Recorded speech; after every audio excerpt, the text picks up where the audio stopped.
Today, I interviewed Rasheed Powell from New Purpose Counseling, PLC. And today we talked about his inspiration to become a counselor, the unique challenges he's faced, systematic structures and barriers that people come across when pursuing counseling or while they're in the system. In addition to that, we cover a lot of his personal stories and experiences, how to break the silence for counseling, how to bring people in and destroy stigma. Hope you enjoy the video.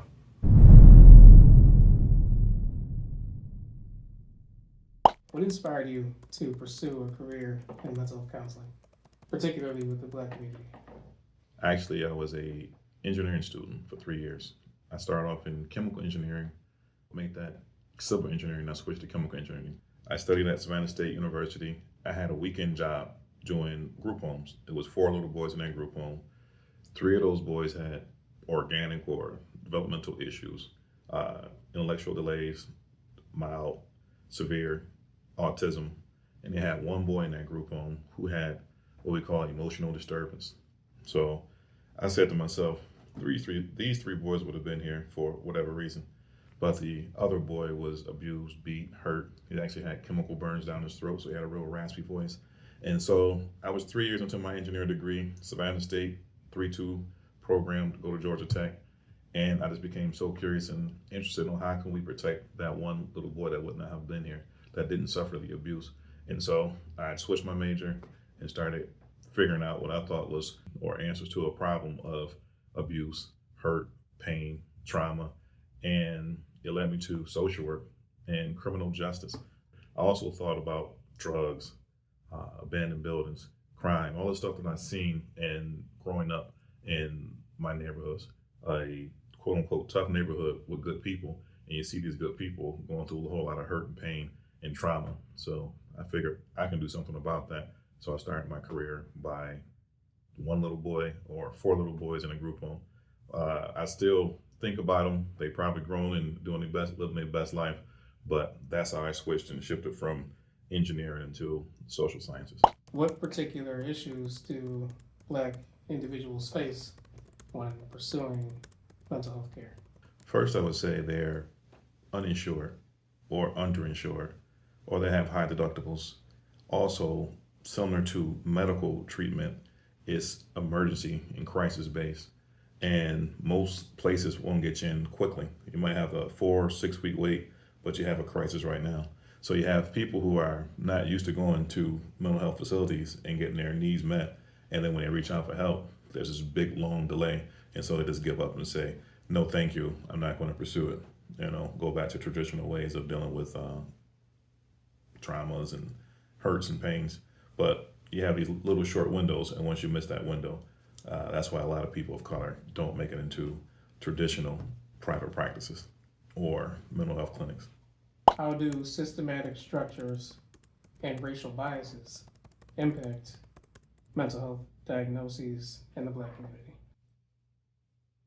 People of color are overdiagnosed with personality disorders, things of aggression, ADHD.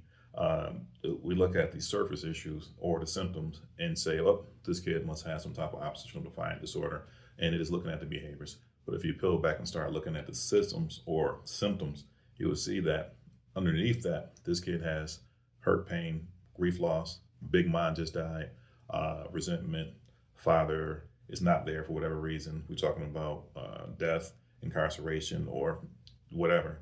But those are the things that's not being addressed.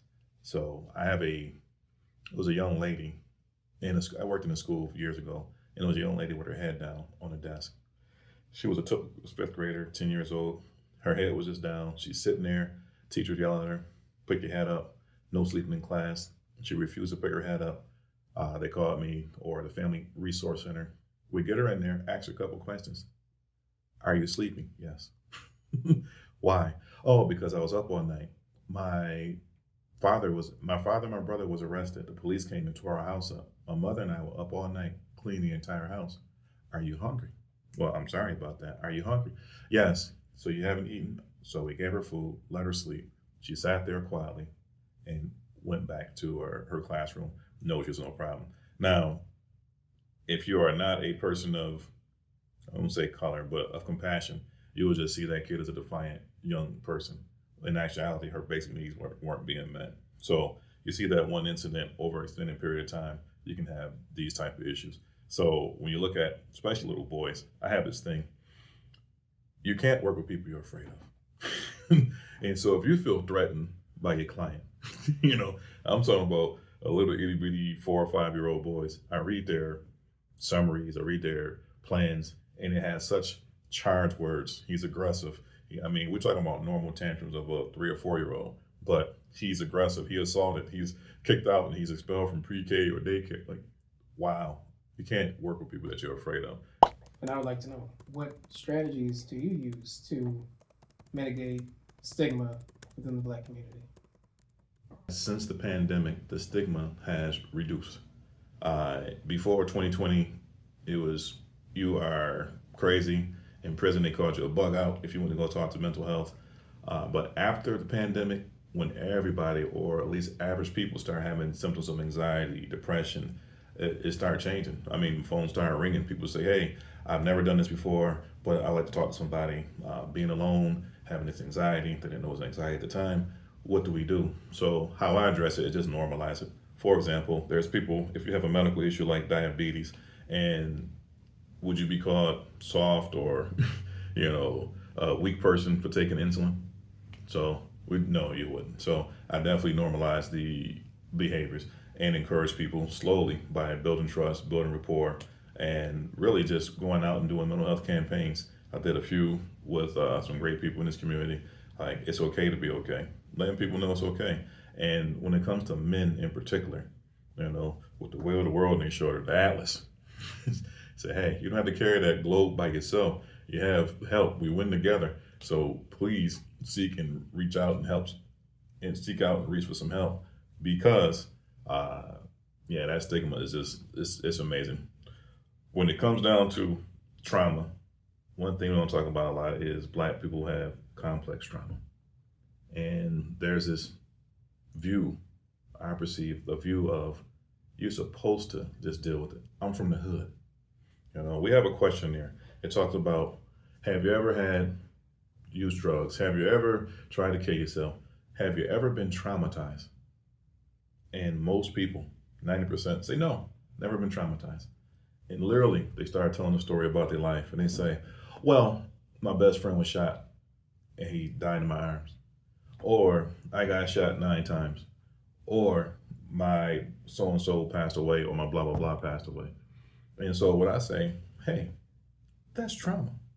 Oh, and then I explain to them what's trauma. Then we talk about how your body automatically responds to trauma. And that's just one incident, but we start talking about complex trauma. So now you're in this survival mode.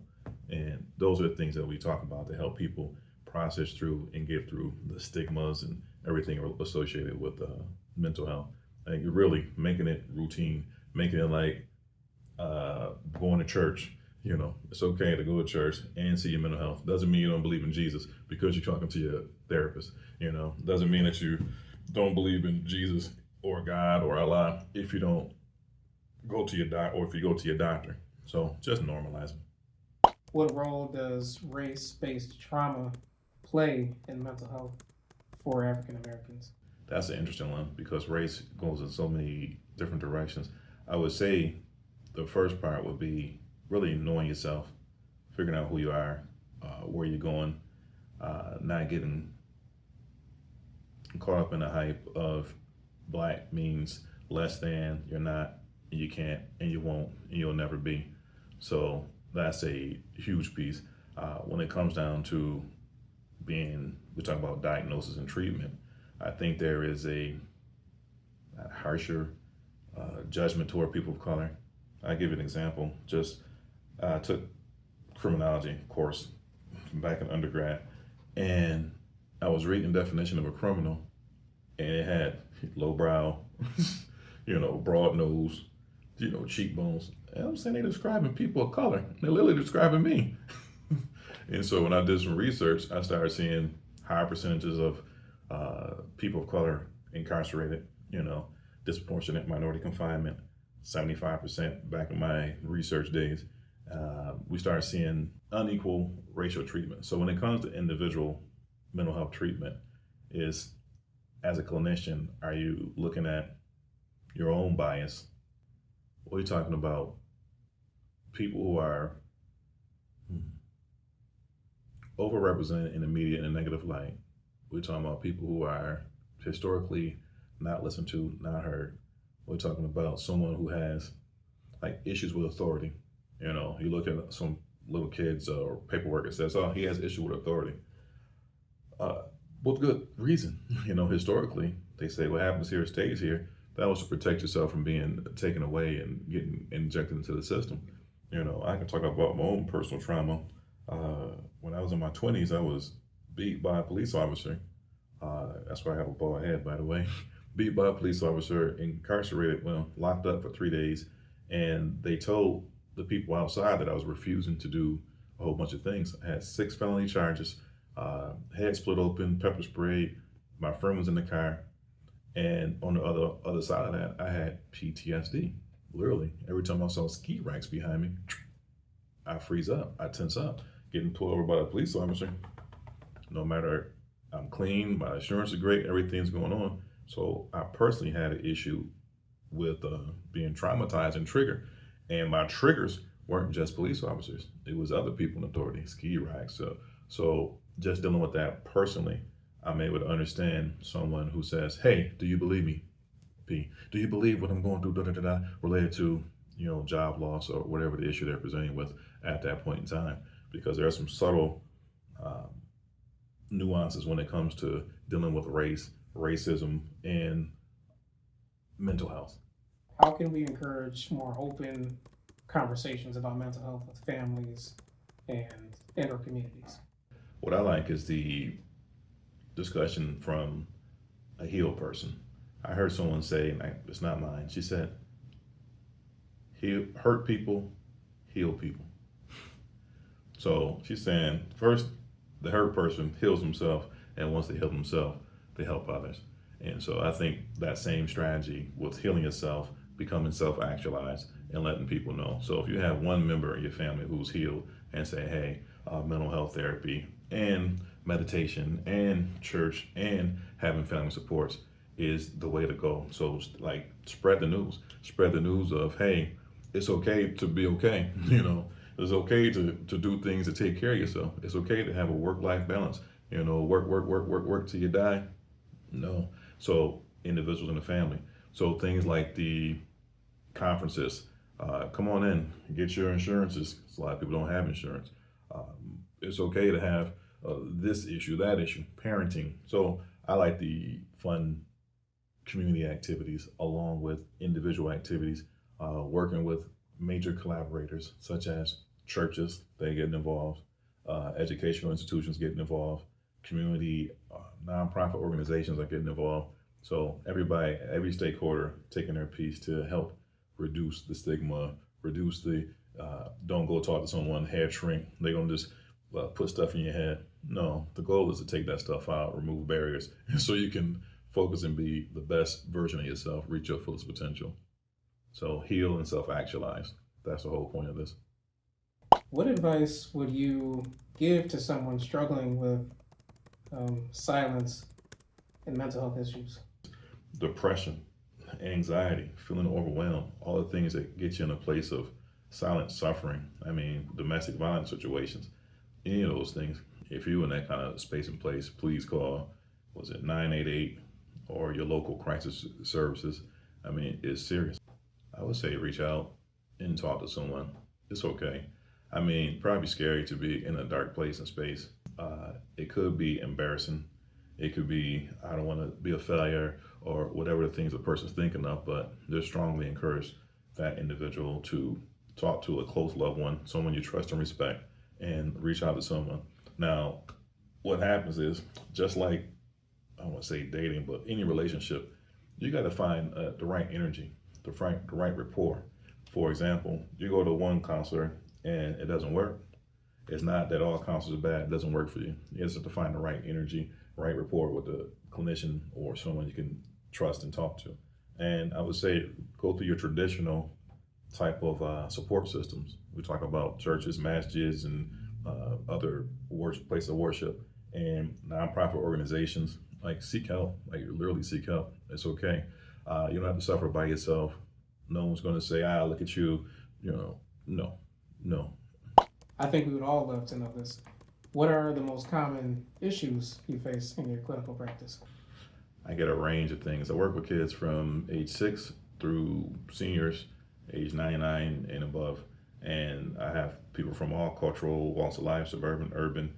And the common things are anxiety. That's like, has to be the number one. Anxiety, especially that sneaky, quiet anxiety. So it starts off a little bit. Next thing you know, you have some intrusive thoughts, and next thing you know, you're Googling everything. You go in the emergency room every day, no matter what they say, you still have it. Then some people start having panic attacks, and so that's a common thing. School-based anxiety. So a lot of kids that believe they're not enough, they won't make it, no matter what their grade is showing. I'm not going to make it to the next level, whether it's lower grades. I heard more children talk about the word anxiety. Literally, I have 5, 6, 7-year-olds talking about anxiety. And to me, it's like odd. It's like, I don't remember kids 7, 8 years old talking about anxiety, but it's such a prevalent thing. Might be tied into some social media stuff and screen time. That's just my guess there. Depression.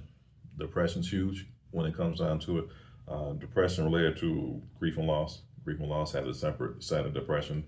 Loss of jobs, loss of phase of life type things, transitional things, divorce, relationship issues are always up there. We're talking about parent-child relation. We're talking about couples. Yeah, I see that unfortunately a lot. The parent-child is tough ones. Fathers fighting sons, moms, and things of that nature. I actually get a lot of people who we talk about grief and loss, lost a loved one, and their grandma, great grandma, auntie, or someone has stepped up and taken care of their children. So we get a lot of that, and that's, as you see, I'm getting a little tearful just thinking about it. So shout out to the people who are taking care of their great nieces and any other form and variation of that. I do get folks who have adopted children, and the adoptive dynamic, sometimes we process through that, and that's really fun, just watching the people who chose to love them as opposed to people who were born to love them. So just fixing those and coordinating those things. I do have a nice population of men who are starting to come in and talk about men specific issues. We talk about that weight of the world on their shoulders, trying to figure things out related to relationships, career, and everything else to come along with being a man, being a provider. So self-worth issues. My self-worth, I haven't figured out my career, so therefore I have no self-worth. Therefore, no one will want to be with me. And so we're trying to erase some of these, I won't call them Americanized ideas, but this whole pull yourself up by your bootstrap and you'll make it, earn a living, and die. No, I believe life's about peace and, finding your peace, whatever that means to you. So, and reaching your fullest potential. We have some late bloomers. I do have a couple late bloomers. They are, living with the moms and those type of things, but we're seeing progression as they go. So those are some of the common themes I see in the practice. Yeah. But the bigger overarching issues, grief, loss, especially loss of significant loved ones, that's never addressed. That's one thing. Please talk to your children related to death and loss. It's hard to do it when you're feeling grief and loss too, but little Johnny or whoever sitting there not understanding what's going on, and no one talks about it. And so over time they grow up and think, well, it's something I did wrong. Or divorce. Yeah, divorce is huge. We start talking divorce, I talk to the parents or whoever brought the child in, but I always ask the child, do you believe it's your fault? And surprisingly, not all the time, some of them say 50-50, 60-40. Yeah, it's my fault because I did this. And if I only would have did this, my parents wouldn't be divorced. I'm like, wow. And we process through that. So I've seen adults who had their parents divorced as children, and you still have a real strong reaction to it. So those are the things we process through. And we find great success with using CBT, cognitive behavioral therapy. Some of the strategies are EMDR. So yeah, that's a mouthful, but those are some of the common things that I see in the practice. I mean, every now and again, we might run across some people who legal issues and things of that nature, but for the most part, we're talking anxiety, depression, those things. A lot of times people ask me, why did I get into mental health? And my common response is my pain turned to my passion, and my passion turned to my purpose. So for the last, 18 and a half, 19 years, I worked in the New York State prison system as a mental health therapist. And over those years, I've seen, back then it was 16-year-olds come into the system, experience some horrible things, and a lot of them went home, and some of the most successful people I know have been incarcerated and formerly incarcerated, and they're living their best life. My heart goes out to the people incarcerated, and it gave me this ultra passion to stop the flow of colored children, black, brown, going into the prison system. And so when I'm out here talking to a child or a young adult, young man who wants to be a Kia boy, or who wants to do criminal things and look so super consumerism, I'm really keying in on the end results. When people leave the prison, I ask them a simple question. I say, what did you learn? So whether they did 1 year, 3 years, 10 years, 15, 20, and they usually tell me, the longer the time, they usually tell me the same thing. I learned patience. I learned how to think for other people. I learned that I was a hothead and I can't do those things I used to do. So I'm taking the wisdom from the people that spent 20, 30 years or 40 in some cases, and giving it back to these young people as they're sitting across from me. And I find great success in that. I literally had some people who still had ankle braces come on and talk to some of the kids for me. And it's been real helpful, to let them know you don't want to go down that path. It's easier. It's easy to get on paper, but it's so hard to get on paper. So once you get in the system, it's difficult. So my passion, my purpose, my push goes 6 days a week, because I want to stop that from happening.